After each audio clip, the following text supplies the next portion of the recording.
In a forest, two squirrels, Nutty and Chewy, watched a wildfire.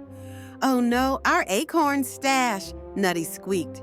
Chewy, munching on a pine cone, replied, "Relax, Nutty. Remember what Grandpa Squirrel said? Fires clear the old to make way for the new."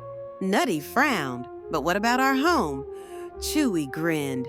"We'll get a new one with a better view." Just then, a bird chirped, "Hey, free real estate," as it swooped down to claim a fresh tree. Nutty sighed. "Guess we're moving up in the world."